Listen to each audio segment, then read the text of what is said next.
We actually got lots of. Oh, you have more, okay. We We have more.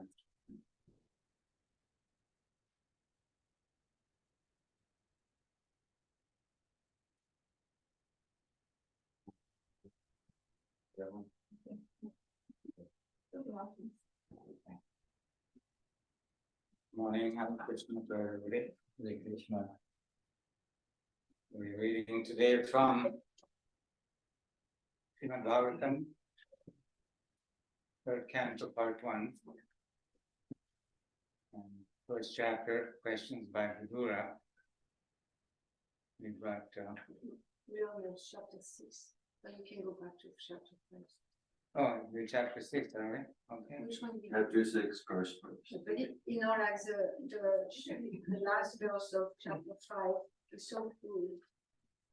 The one is so full, we could give class for 2 months. If you prepared for something else, then just do that. Yeah, okay, there's something else, but that's But okay.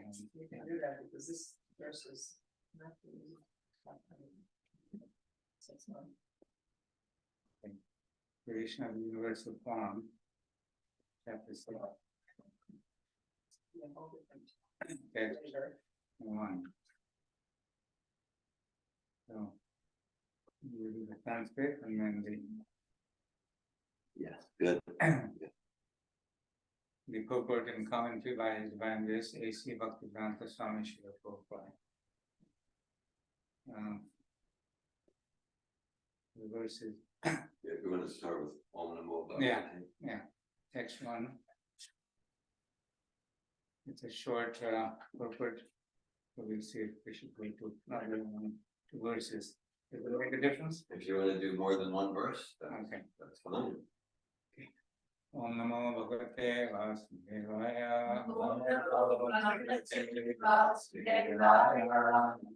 Bhagavate Vasudevaya. Namo Bhagavate Vasudevaya.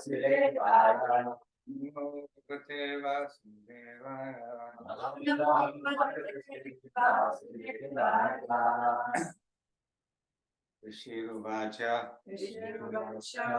Iti kasam shaktinam. Shaktinam ashametyasa. Vasukta lokatantranam. Ishamya gatim ishvaraha.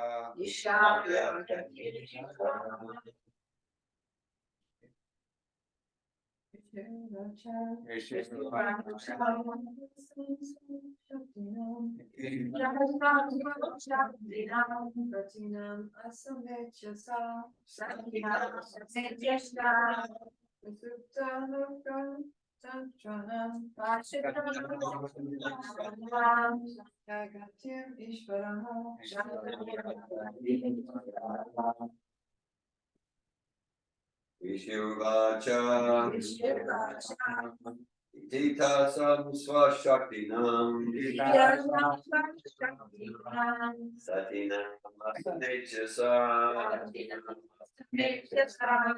Kasupta lokatantranam. Ishamya gatim ishvara. Vishiruvacha Nititasam Swashaktinam Satinam Sametyatsaha Astutalukatam Khanam Shamyagatim Ishvaraha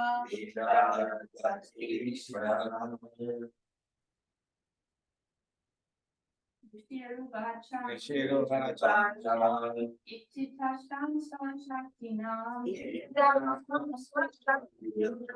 Saktinamasamecha Saha Prasuta Lokatantrana Yagati Vishvaraha.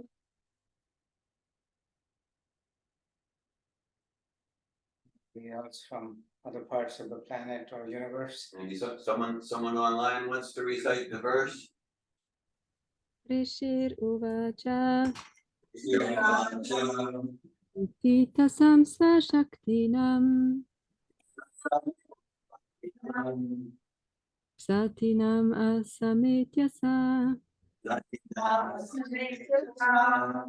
Siddhalokatantranam Nishamya Gatim Ishvara.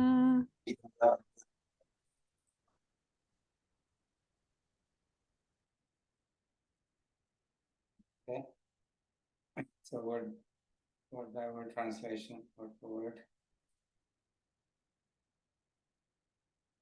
Rishi Uvacha, Rishi Maitreya said,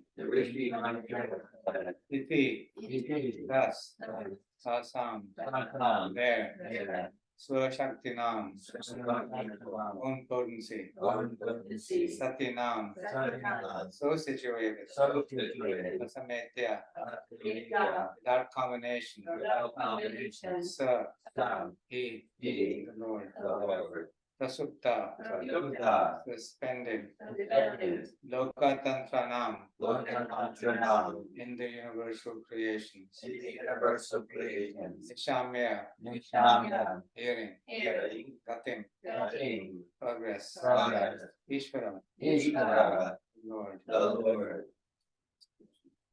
Rishi Maitreya said, Lord thus heard about the suspension of the progressive creative functions of the universe due to the non-combination of his potencies, such as the Mahatattva.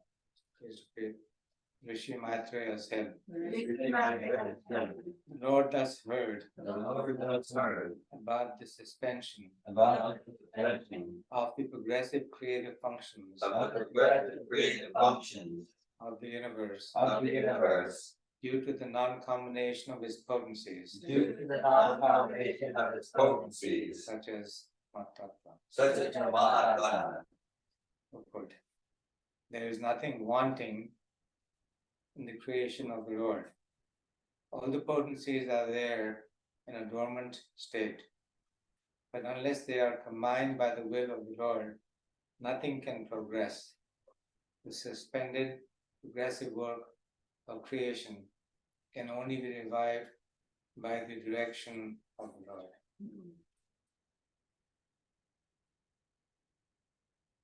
Om Jnana-timirandasya Jnanandamaya Shlakaya Chakshuramilitam Yena Tasmai Shri Gurave Namaha.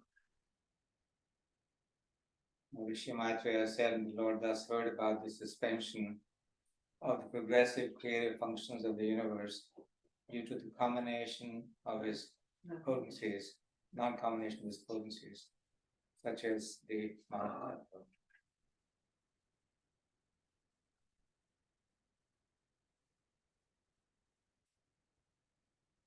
So these are conversations going on between great personalities. Something that the word used here in the purport is nothing wanting in the creation of the Lord. So one of the wants, and these wants and desires, they actually are very much a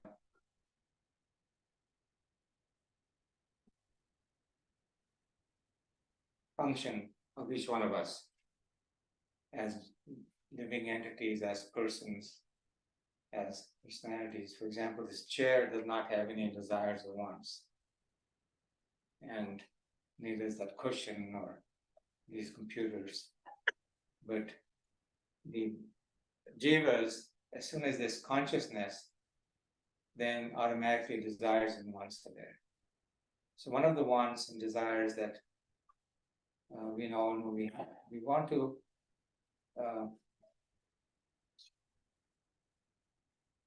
witness great personalities interacting with each other, right?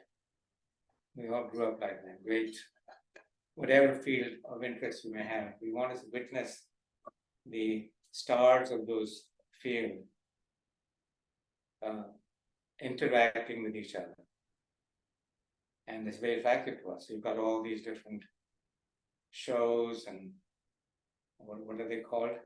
The daytime that people watch. Soap opera, yeah. And the news, daily news headlines and other kinds of events taking place all over the world, maybe sporting events, maybe entertainment, maybe business, maybe success in any field of endeavor, but we want to see the interaction between great personalities in those fields. It's not really that attractive to hear about the pastimes of those that are not prominent in their field of activity. We want to go to those who are the most prominent. So Srimad Bhagavatam brings us the most prominent personalities that speak about and discuss the most elevated and satisfying subject matters. Other things may give us satisfaction for just a little bit. We may hear conversation or debates between two presidential candidates, for example. And we hear that, and maybe some points may interest us for a while, but then it's pretty much its impact is very limited, very small, and not long lasting, and usually of not any real benefit to anyone. But when we hear talks between personalities that are there in the Srimad Bhagavatam, this has to do with the real important conversations that are going on in this universe, and that we can become attracted to, and they are very satisfying. So Srimad Bhagavatam therefore is given to us as the ripened fruit of all the Vedic literatures or the literatures of truth in this universe. So we have 18,000 verses. Just to hear that, people get boggled. That's such a volume of information that's given to us. And of course, we've got other literatures, other Vedas, the four types of Vedas, the Puranas, the Upanishads, the Bhagavad Gita is there, Mahabharata, Ramayana. And if you look at Srila Prabhupada's library, right there, Srimad Bhagavatam and Chaitanya Charitamrita, Srila Prabhupada has given us so much deeply satisfying discussions, conversations, instructions between really elevated and great personalities that if we were in our purified consciousness, then we would sit down and want to listen to these conversations and even forget about eating and sleeping and prasadam and water. We just completely forget about all these things. So that's a very rare type of a assembly of special personalities, where in the midst of those personalities, not only you become deeply satisfied and fulfilled and happy and carefree, but you also forget about basic so-called human needs, eating, sleeping, defending, what to speak of mating. That's not.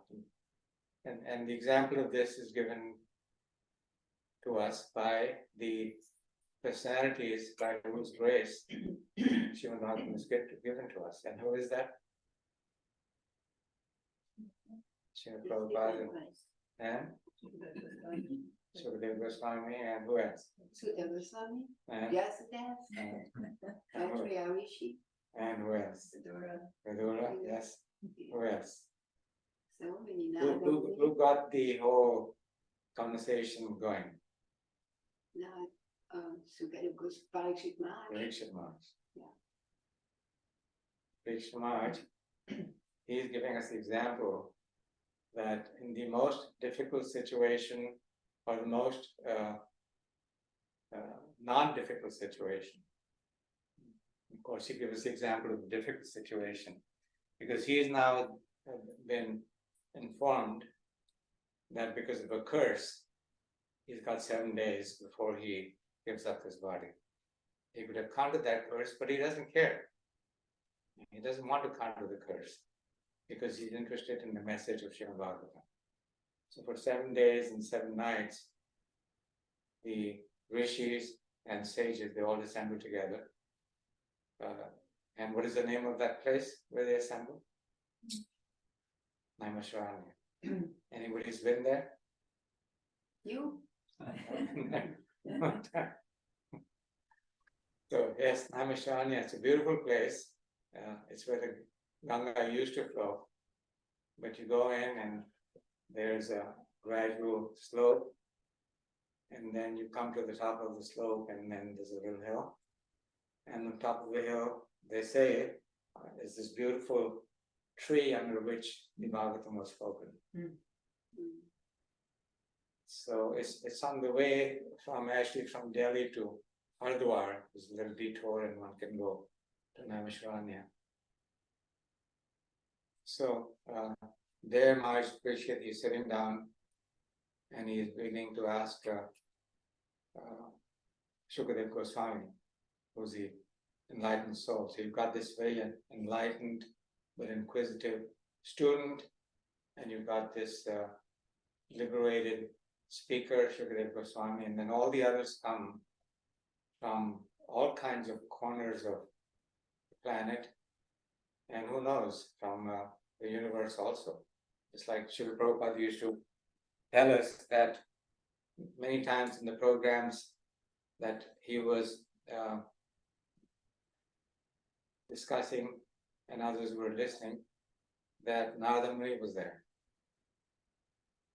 or other demigods had come. We can't see them, but these great personalities are speaking and other great personalities come to listen. So this went on in Naimisharanya. Bhagavatam is spoken, just like Mathura and Guru are speaking here. And for 7 days and 7 nights, Krishna Maharaj is simply just listening. And he was so feeling so fulfilled and so satisfied and so enlightened. And death was around the corner. I mean, a week, really, how long does it take for a week to pass? It's just, it's like an insignificant flash of a moment. And in our case, we're looking at lives that, for most of us, we're in our upper years. So it's happened very quickly. And we don't realize this when we're young, that in a matter of moments, this life is going to be over. But that's how it actually is. And then no matter what we do to try and reverse the situation, at least as far as I know, it doesn't work. Yeah. When you've entered a certain stage in your life because of aging, it's pretty much you keep going in that direction. There's no real anti-aging program that I know of. It's nice sounding words, but it doesn't exist. It's a guaranteed aging program, is what we all entered into. So just like Maitreya and Vidura are having these wonderful discussions, and it is explained in the verse that I looked at earlier this morning in the first chapter. Vidura was in the middle of a very disturbing situation, but he just gave it up like it was not important at all. His situation. He was in the middle of an opulent situation, very respected personality in the order of royal persons, you could say, considered a royal person, and given royal treatment and royal facilities, and Prabhupada uses the word opulence. But he doesn't want to take part in certain things that are going on, the war between Pandavas and the Kurus, and things that he found disturbing. So he just got up and left.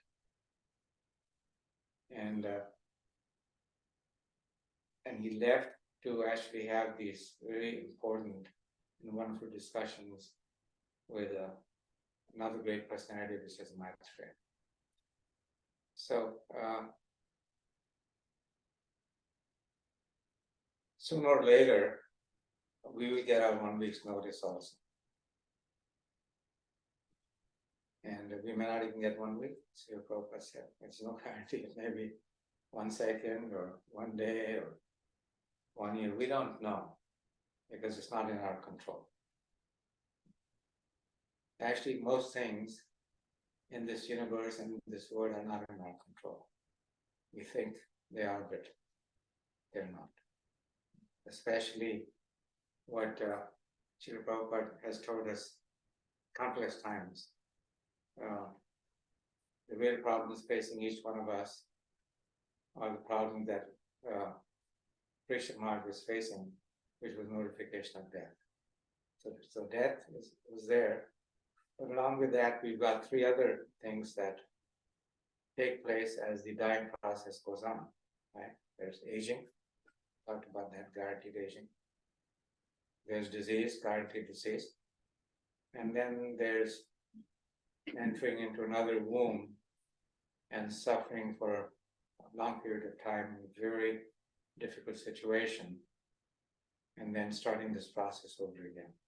So there's no automatic freedom from this cycle of the 4 problems of life that Srila Prabhupada has repeatedly explained to us and the Vedic literatures. And to study any scripture, it's the same instruction given. This is not our home, this is not where we belong, this is not where we should make plans to try and make a permanent solution to anything. Everything is temporary. And we're going to be faced with, I use now BDOD. BDOD, birth, death, old age, and disease. And then AAA. So we have 7 things facing us. What is AAA? Yatmika, Adhyatmika, Adibhautik, Adibhautik. So what is Adhyatmik? These are the problems and distresses, the pains coming from within mind and body, within this body. So anybody's got an experience where there's been no pain ever coming from within the body? All the people may say everything is going great. But the reality is that maybe.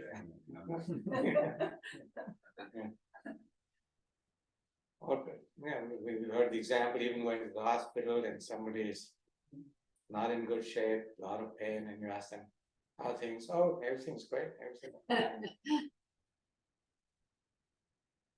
Everything with aging. Well, how's the aging process? Never felt better. I'm 99 years old, never felt better. So we know that's not true. Same with the child in any species of life, the newly born. Well, how was it in the womb? How did you like it? For in case of human birth, 9 months. How was it? So, anybody remembers? Anybody would like to enter that situation again? Let's think about it. Would you like to go through that process again?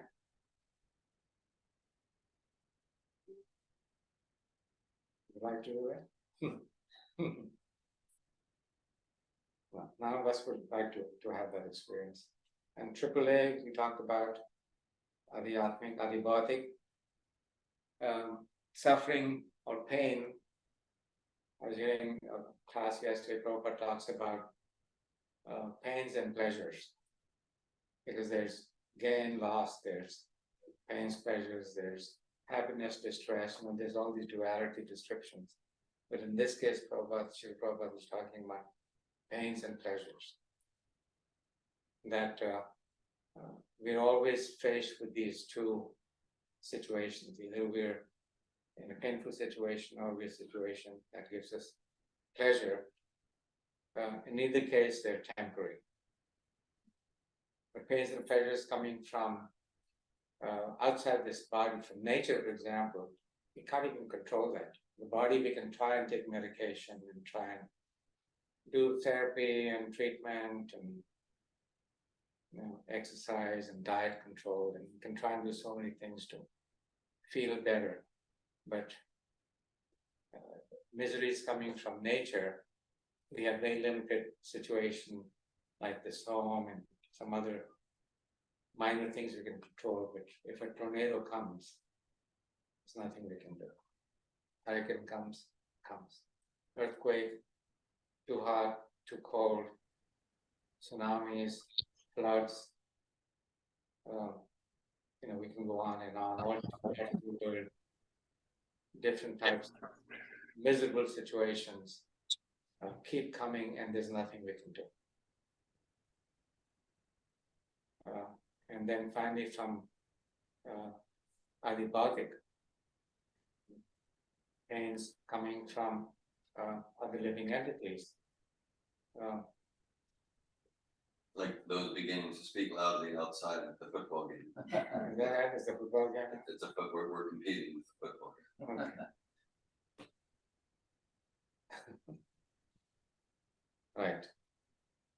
So disturbances coming from other living entities. It could be something like a mosquito or a bug, or it could be a person just who is not nice to us. It could be somebody that's hostile to us, or something opposite of that. People can be very nice and very pleasant and kind, which is wonderful, but it's all temporary. It all comes and goes. So birth, death, old age, disease, adhyatmic, adibhagic, adidavic, these kinds of situations is what Prabhupada is giving us through these books. And those kinds of situations are discussed by Maitreya and by Vidura, and then of course by Prishad Maharaj and Shukadeva Goswami. These books focus on these kinds of situations and how to deal with them, and how to go into a situation that is the opposite of that, where there's no BDOD and there's no AAA. So there's no birth, there's no disease, there's no old age, there's no death, there's no anxiety coming from the body or from other persons or from nature. Everything is just eternally, moment by moment, full of joy, full of happiness. It's eternal. There's no anxiety, stress of any kind. The word that is used is Vaikuntha. This material world is Kunta, full of these kinds of pains, but Vaikuntha is absent.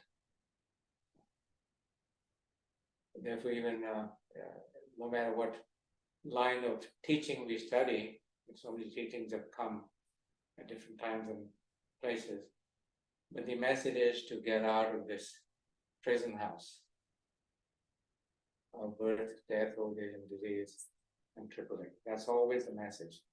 For example, what does Lord Jesus say? This is not my home. So to have that constant quest every day, every moment to get out of this prison house material world is a hard thing to do. Especially as we're younger, there's so many, we're not thinking of what's going to happen for most normal situations when I'm facing the messengers of death, and they're coming and they're saying, okay, time to go. We don't think like that, but that is the reality, and to live in that reality moment by moment at any age, especially at younger ages, that is a challenge. So what do? Do we go around reminding each other, hey, Mataji, today could be the day. Are you ready? No, this, we don't have those kinds of conversations because that's not typically how we talk, you know. But at least within ourselves internally, can we mold our thinking in such a way that we're thinking not only of Krishna and serving him, because that's our constitutional position. So we're meditating on service to him. That's a safe platform. Why? Because that is our natural position, our conscious position, to be always, every moment thinking and acting that I'm doing this for Krishna's pleasure. You were saying yesterday, I thought it was very nice that when you're in a certain situation, which was a disturbing situation in Israel many years ago, most people would have been shaken up and were by that situation. But I appreciated that you said, well, I didn't let it really shake me. I just wanted to know, what am I supposed to do? What is my service? What's my service to Srila Prabhupada? Yeah. What is my service to Prabhupada? And he's the representative of Krishna. So disturbances are going to come. We just talked about that. But what is our response to that disturbing situation? And that is the real question. And that response is, what am I supposed to do for Krishna? What am I supposed to do for Krishna? What is my service? Because that's our constitutional position. So that's what Parikshit Maharaj is saying. Okay, I've got a week's notice. What am I supposed to do? How do I prepare?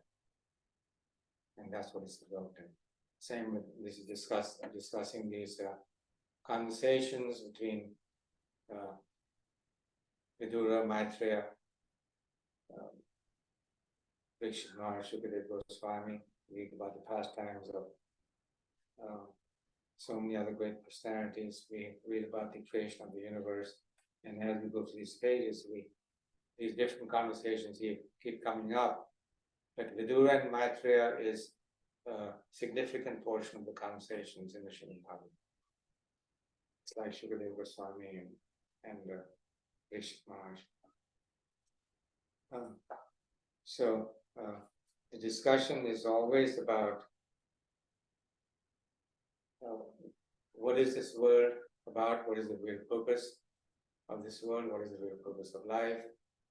Why am I facing disease, old age, death, birth?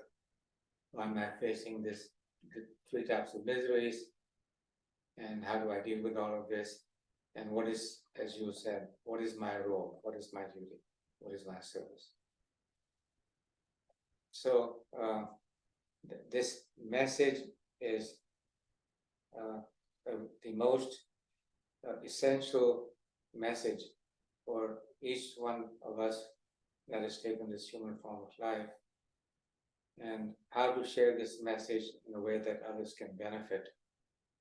That is a very important part of our responsibility. We are very concerned about ourselves, yes, but we are also very concerned about sharing this message with others.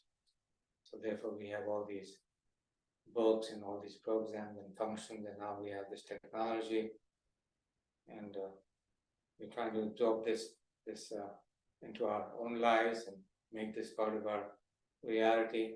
But to share with others is extremely important, and there's so many ways to share this message of Srimad Bhagavatam with others, through writing, publishing, printing, translating,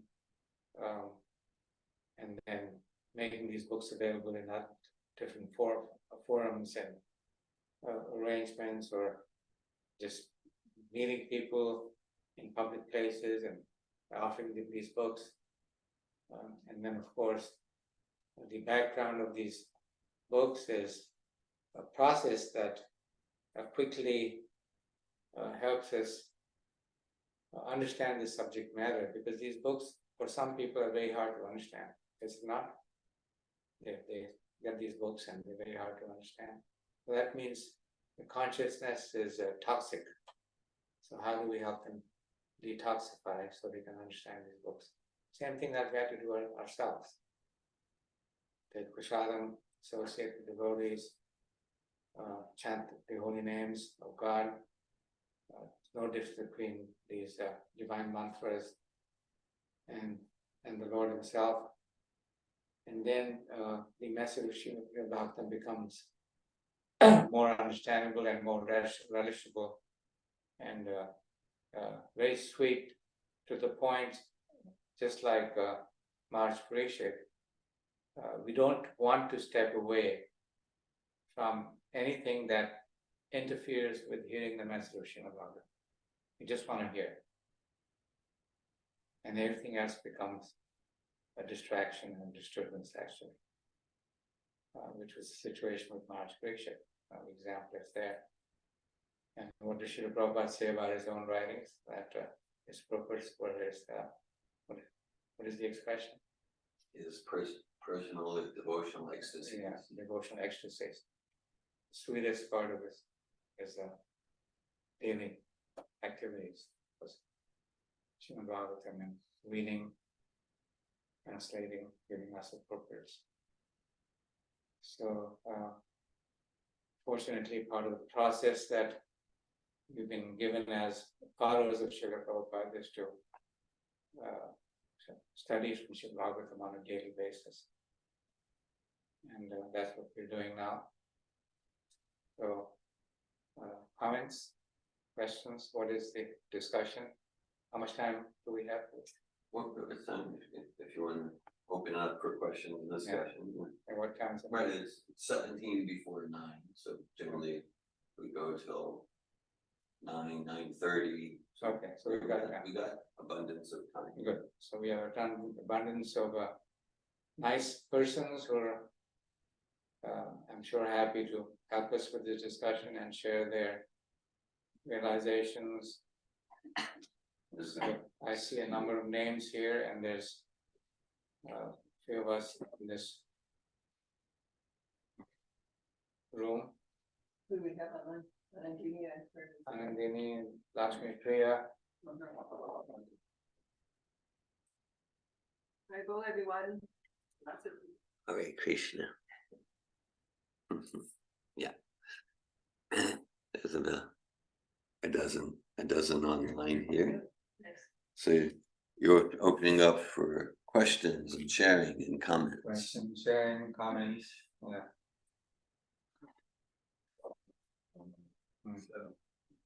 Well, thank you. I'm getting appearances to hear you in person.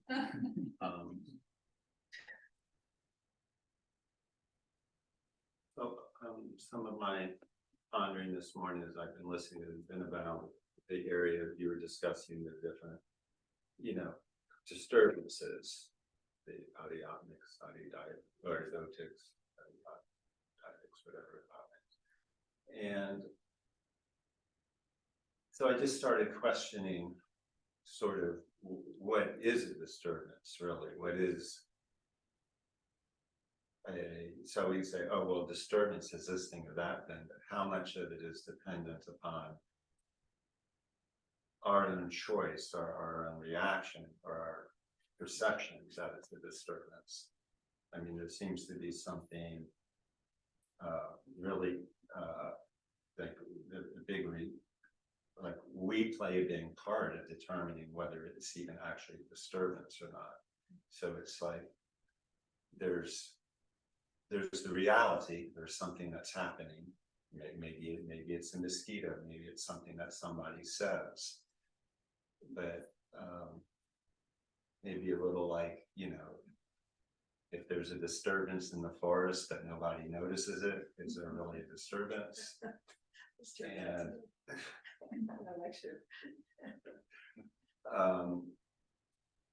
so yeah, it's just caused me to really contemplate that, I don't necessarily want to, what is my consciousness? I'm going to say like, oh my God, there's nothing more disturbing than death that's coming.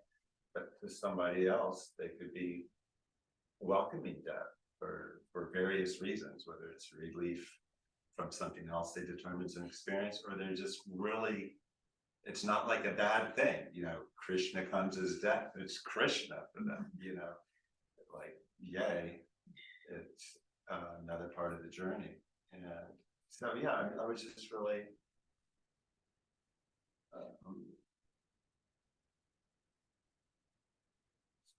yeah, just almost kind of like, maybe a little bit even challenging the concept almost of like just, yeah, or wanting to take full responsibility for my relationship to reality, and like asking it like, who's determining there's a disturbance there? Does that make sense?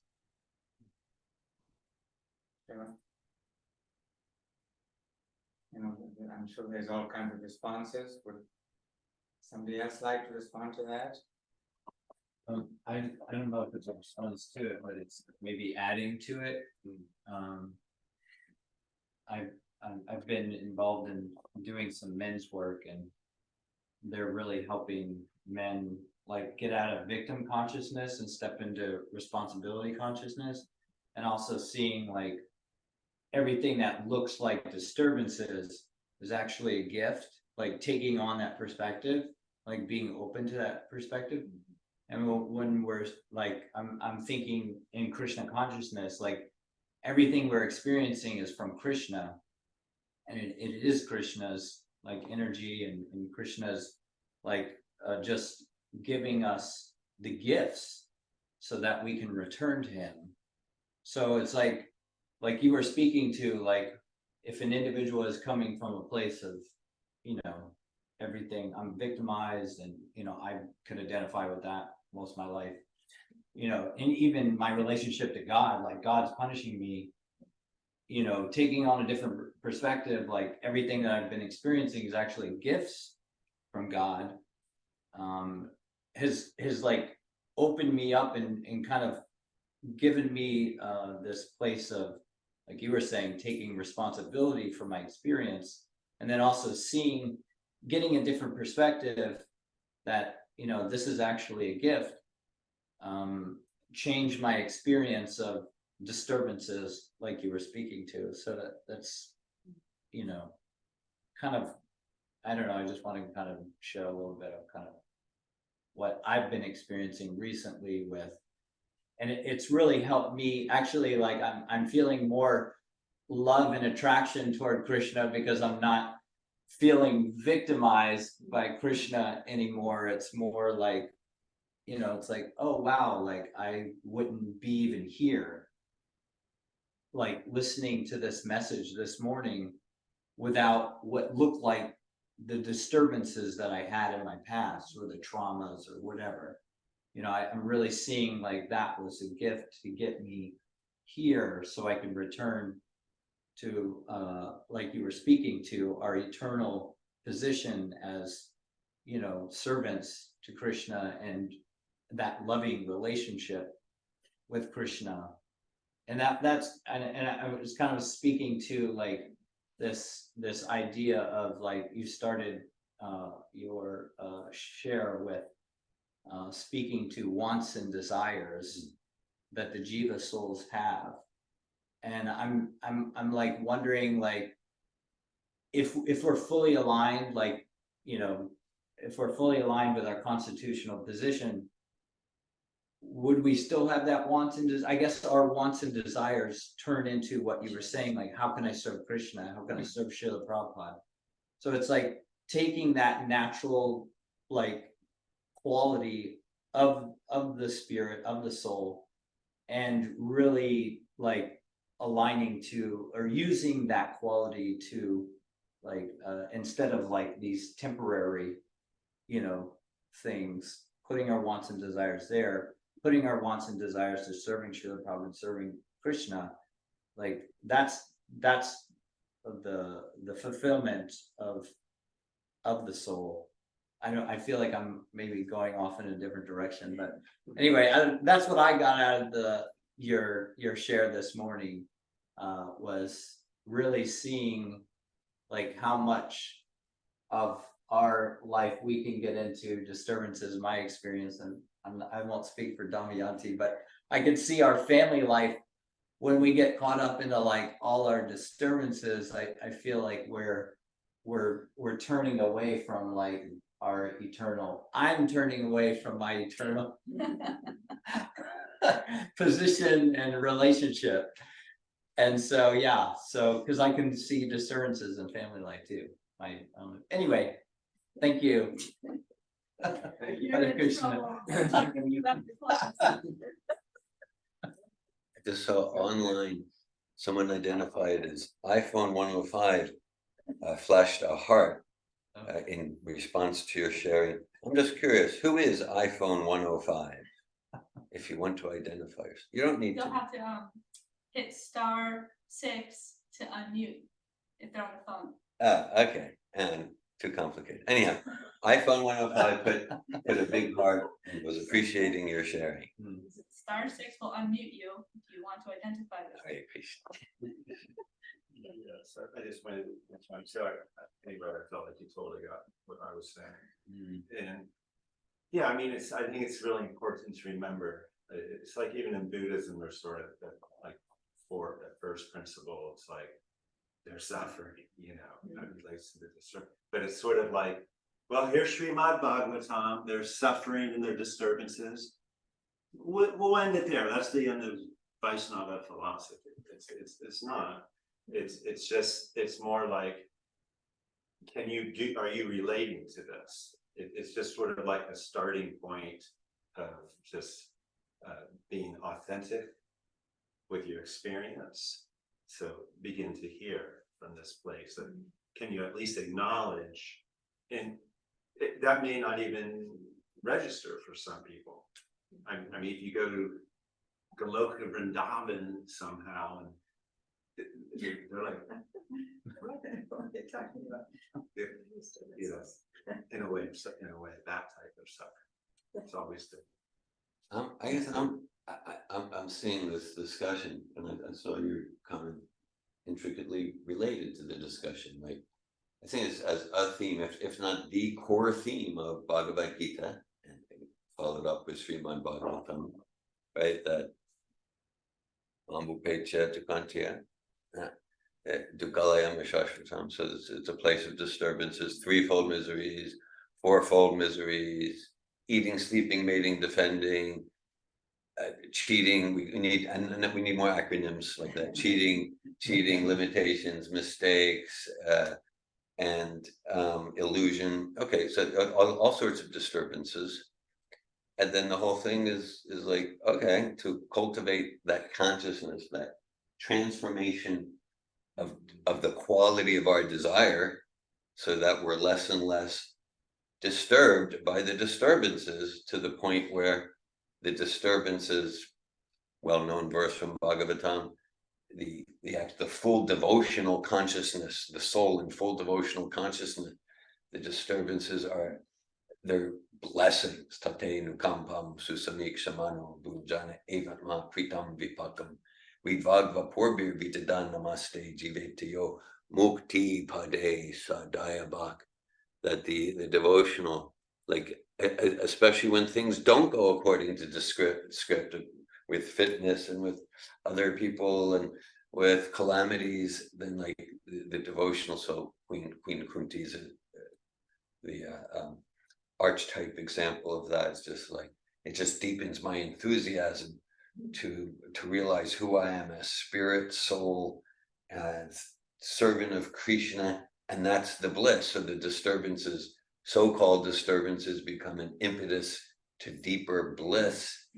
Right there in the start of Bhagavad Gita, Krishna uses the term dhira, dehinos vinyatade komramyo vinamjara, tatade hantara praptir, and you describe Naveen Krishna Prabhu, the whole changing body, especially as, you know, it gets into a few decades, it becomes more and more, it's a disturbance, dhirasta tranamuyati, but the self-realized person, the sober person, not disturbed by such changes, not disturbed by the disturbances. So like, it's like that's like the effect of the process of bhakti. Matras Porshas tu Kontia, Shitoshna Supadukada, Agama Painonichas, Tams Titikshas Vibarata. It's too hot, it's too cold. I mean, the skin, the skin, the sparsha. It's like it's not pleasant to us. Like these are disturbed, or any sense, the sense of sight, the sense of hearing.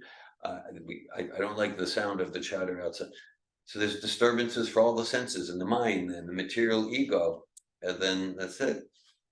To tolerate without being disturbed, Krishna says, Yam hi navyatyantyete, pusham pusharshabha samaduka sukham dir, somitat vaya kalpate.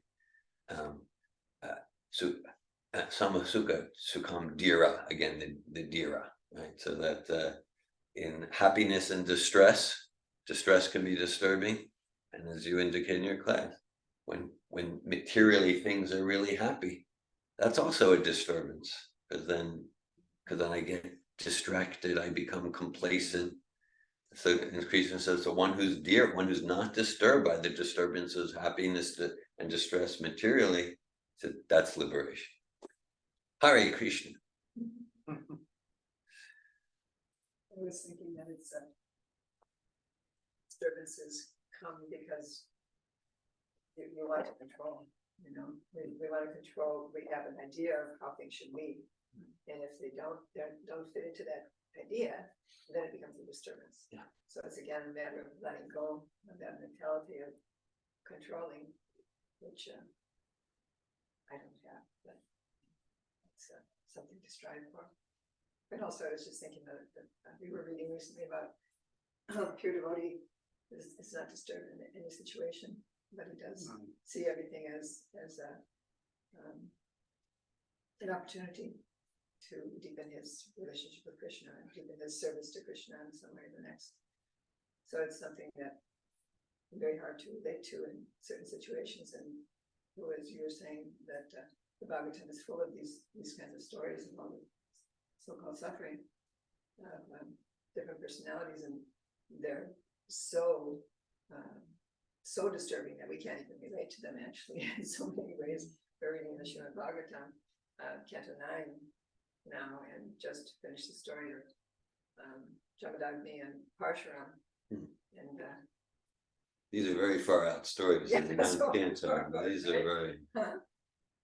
Parshuram, his father told him, he had, I think, 7 other brothers, and he asked his brothers to kill his wife, their mother, Renuka, because she had just a slight thought. She saw some Gandharva enjoying with some women, and she had this slight thought of oh, that looks very nice, and he realized that she'd been unfaithful like that. So he told his sons to kill his mother, kill his wife, and they said no, they wouldn't do it. And so he turned to Jamadagni, who was the youngest son, and he said, kill your brothers and your mother. And he said, okay, and he did it, killed them just like that, But he did it knowing that that his father would be pleased with him, and then he could ask his father, who was a great sage, for a boon, and that boon would be to give life back to his mother and brothers. So he did that.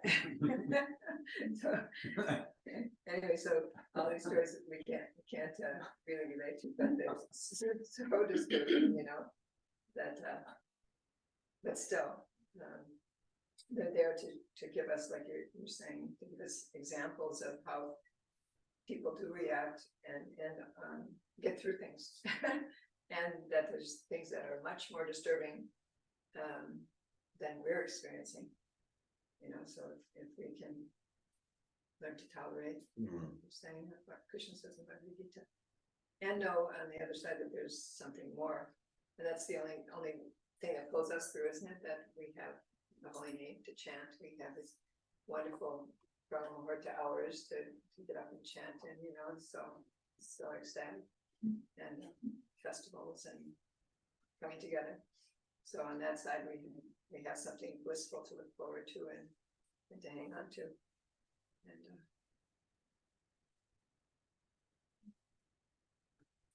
I mean, I'd like to try to fit something there because it feels kind of important, and it has to do with age, because I was thinking of you had said like, ask somebody 90 years old and say like, kind of better than ever. It's not really true.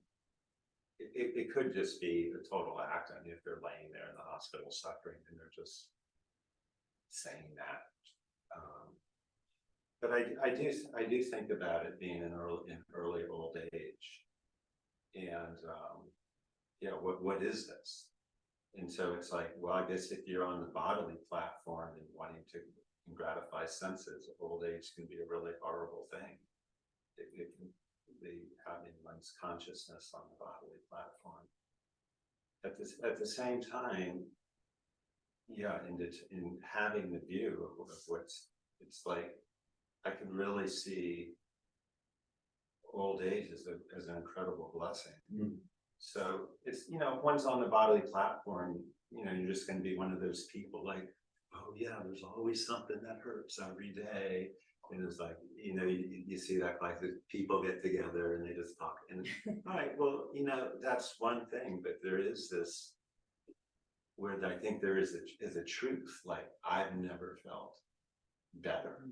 Like despite all those other things, because that's not where my goals, my purpose, the platform I'm living in, I don't even pay attention to a lot of those things that might want to distract me. And I just want to share something I really appreciated, and it goes along with my appreciation of Srila Prabhupada and the aspect of his story where, he was physically in his body older when he, had his Jaladudam moment and embarked on this lifetime mission. That he had always been in that mission and preparation. And I once had a mishap, an accident that turned into a near-death experience on a physical level. And it was really, really hard, but I survived. People said, like, wow, like you literally have like white hairs appearing. It's like it literally aged you. And borrowing from that saying, sort of like, what doesn't kill you makes you stronger. I said, yeah, what doesn't kill you makes you older. And my friend Lisa just she said, no, not older, older. And I really, really like that. So I think a part of it is as I grow older, I literally do feel older and freer in a lot of ways. So yeah, ultimately, I just want to embrace everything in Krishna consciousness, and that's the only way to truly. There's thank you so much. Nice sharing and expanding our understanding from different people. Thank you, everybody. And of course, 18,000 verses. We could go on and discuss this forever, actually. But, In the line of Vidura and Maitra. yeah, and on that line of that and Srila Prabhupada's own instructions, Bhaktisiddhanta's instructions, we can discuss each verse for 30 days and share realizations and expand on our understanding. So, I have a question related to what we shared. It's like there is a tree egg, but it seems to be boiling down to only the mind. When we reduce it to what everybody has been speaking about, then the last left is how the mind is processing what's happening. So it seems that at the core, mind is a master controller. exactly at the center. So if the mind gets, and Krishna says in the Gita that mind is the greatest friend or the greatest enemy. Yeah. Because it controls everything else. So everything else doesn't exist really, like it's outside of ourself. yeah, even the mind, materially speaking, mind can be on the material platform. But the point what you're making is that the mind is our master controller and controls the senses, and the senses interact with the objects of the senses. So, to purify the mind, that's why we have something called mantra. What does mantra do? Man is mind, and tra means to detoxify it, clean it up, or release it from whatever malfunction it could have or toxicity. And so, therefore, the solution to everything is dealing with the condition of the mind, and the best way to deal with that is mantra.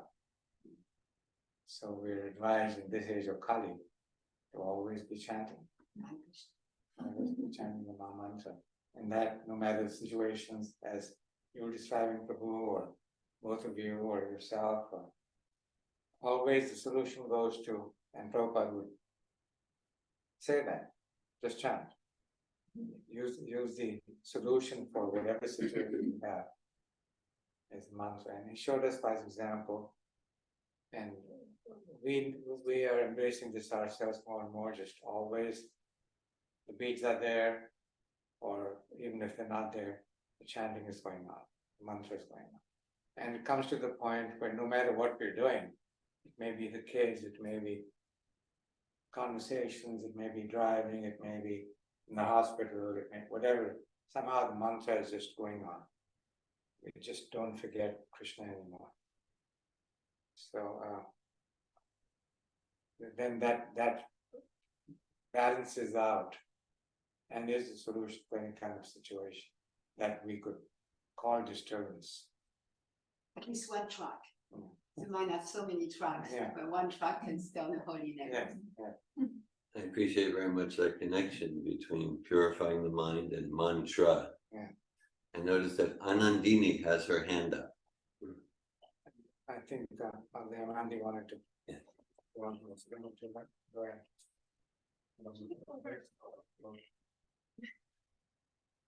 Anandini? Hare Krishna. Oh, I thought Damayanti was going to speak.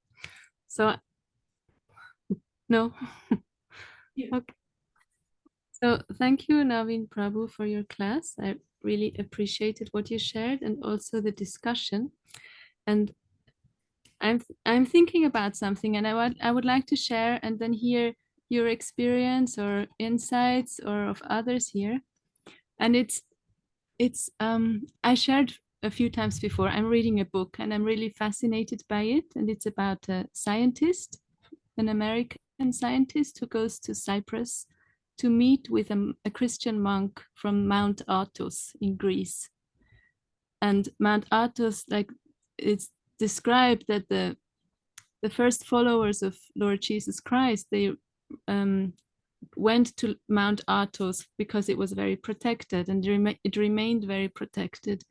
And so the teachings, so the scientist asks this monk many questions about the teachings of Lord Jesus, and he responds, and it's so strikingly the parallels, like I never read anywhere before how they describe God is a person, and the highest goal is to transform the love we have in this world towards a lover, towards God. So the highest love is the love of the lover towards God.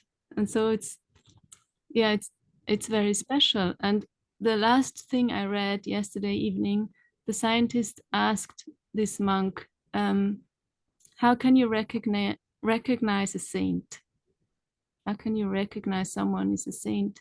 And then this monk replied, well, if you can tell the person your deepest and darkest thoughts, and if you can tell them about the most evil things that happen in the world, and there's no emotional reaction, that there's no anger or there's no fear, except maybe the person might start to cry from pain. But other than that, there's, and so I was wondering as you were speaking and the discussion about the three miseries in this world and how we're disturbed by them and coming to a place of not being disturbed, how that relates to the process of anartha nivritti. Like, is it that the purer our heart, the less weeds in our heart, the less we are disturbed by the disturbances? Is there a Yeah, you know, my question making sense?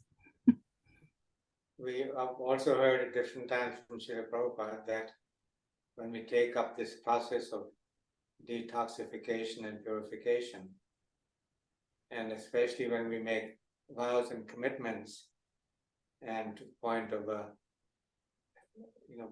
formally accepting the guidance and orders of bona fide teacher like Jesus or Srila Prabhupada, then it's like putting the plug out of the wall of the fan, which is turning very quickly.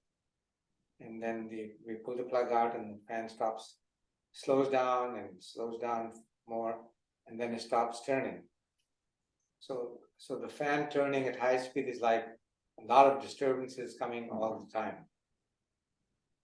But if you take seriously to a process of purification and pull out that plug, then the disturbance start subsiding.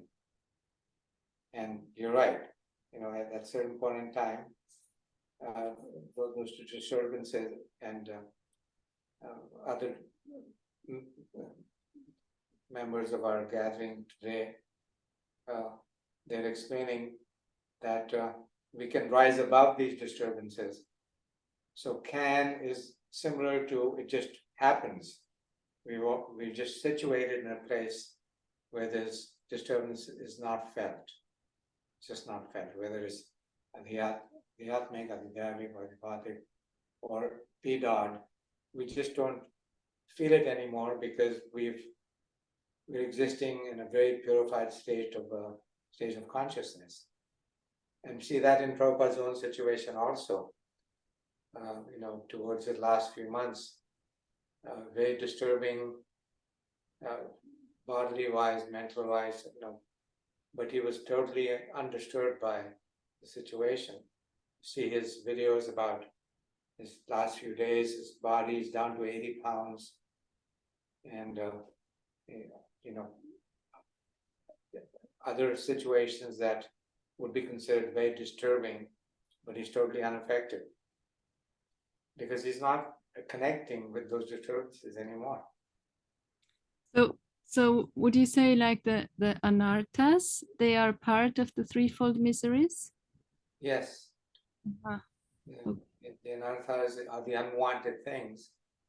So the unwanted things, they're not part of the threefold miseries, but they cause a response to the threefold miseries to be disturbing, to create more disturbance rather than rise above the disturbance. So anartha nivritti are unwanted behaviors, unwanted responses, unwanted habits, unwanted thoughts, unwanted ideas, all the things that, or as you use the word weeks, all these things that, we could play the game of, oh, it's fine, I can handle it. But deep down we know, just like the fish out of water doesn't really want to be out of water. No, if the fish says to you, oh, everything's great, I'm fine, I'm just, I'm out of the water, I don't have my natural environment anymore. And thank you for this Mercedes, and thank you for this cheesecake, and we know the fish is just making it all up. They just want to be back in the water, So we can make up, we can try and say that I'm not disturbed, but we know it's not true. And we forget it. People drink and they smoke and they get on drugs and they, do all kinds of things to forget the disturbances, but they are disturbed. They have to have a drink every night. I mean, that's what I understand. For most people, they've got to have their wine or drink or something every evening. It's otherwise they can't deal with the disturbance. No, that just comes throughout the day. I'm saying this relating to Mother Madhavi's comment about like, yeah, kind of like it's based on our expectations, what's a disturbance, so kind of like, okay, that I should have more than him, and he should. So then that's a weed in the heart, envy, because it's based on like, why is he getting that appreciation? I should be more famous than him, or I should be getting more sense. So we have this expectations, and that's the lust, the anger, the greed, right? And so that's the anartha, that's the weed in the heart.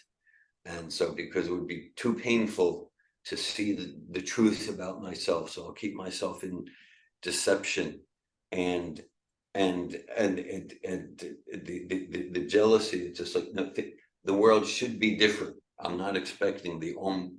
I'm not accepting Om Pranam. Everything's a complete perfect arrangement, and so yeah. So that's the. So that's where like I'm experiencing things rather than to use Prabhupada's analogy, like from the point of view of the kitten in the jaws of the cat, right? The jaws of the cat represent death and its accompanying friends, old age, disease, birth. So the kitten consciousness is like the kitten experiences the jaws of the cat. It's very warm and sheltering and safe. Whereas the rat or the mouse, it's the same jaws, the same death, but it's terrifying. So yeah. So to the extent that I clean the anartas, lust, anger, greed, then more and more the so-called disturbances, they're not disturbing, including even death, especially death. So I'm just seeing a connection between your comment. Thank you. That's the question I wanted to respond to. Is it like a natural, or is it a truth, or maybe even an absolute truth, that the more I'm free of unwanted things, so the more my heart is pure, the less I'm disturbed by the threefold miseries? The short answer is yes. But also that, as you were speaking, I was thinking that the bottom line is a hankar. That's the big anartha. Hankar is the identifying with his body, identifying with his false ego, that I am such and such, I'm such a big man, I went to this school and I have this much, money and this job and this, relatives and stuff. Because of that misidentification, then everything else proceeds. So that's why, again, the mantra, chanting Hare Krishna, takes you to a different place, takes you to your real self, and strengthening that realization of who you really are, and pulling your mind away from the thoughts that, oh, I am this body, I am so and so born such and such a date, and everything that is involved with, then everything else kind of melts away, I would think. I hope. Thanks for that. Hare Krishna. Mother Damayanti.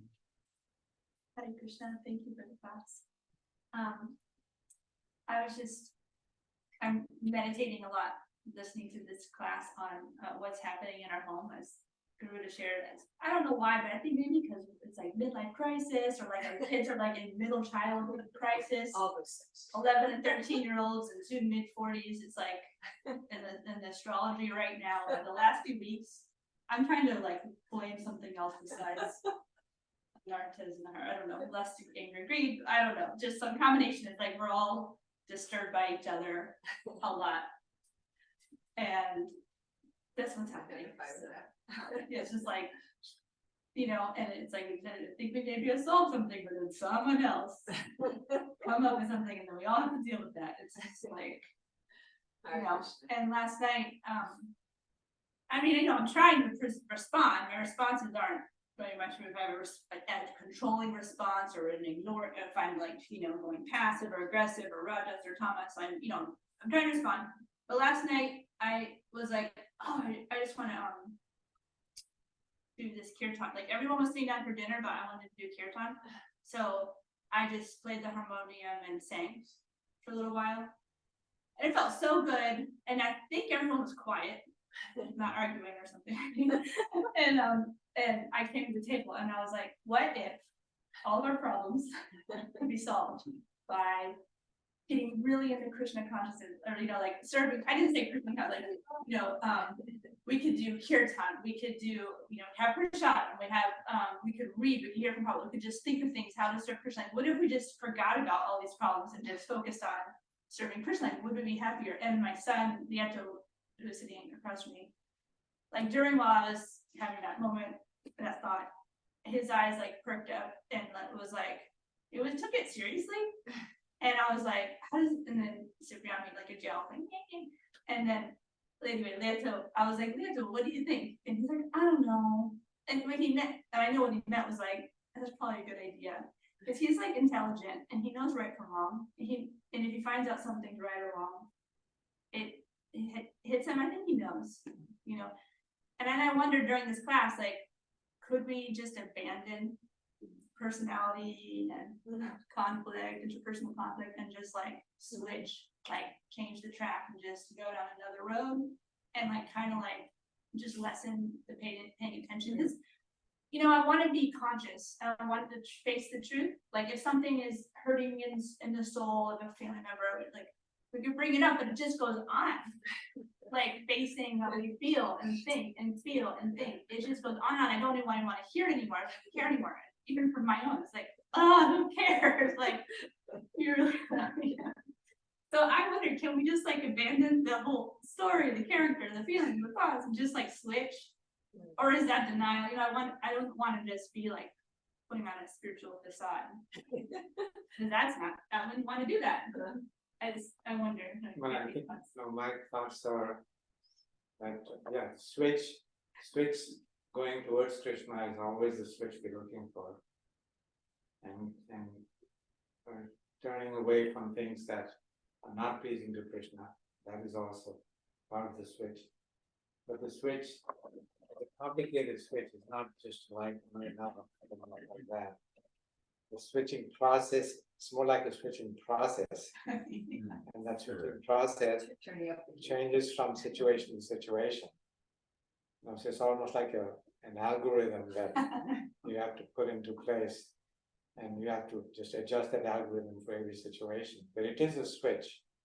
But then how to manage that switching process to get the right result in the most efficient and effective way, that is the challenge. That comes from experience and from association and from previous experiences and other people and their desire to be part of the switching process or not, so.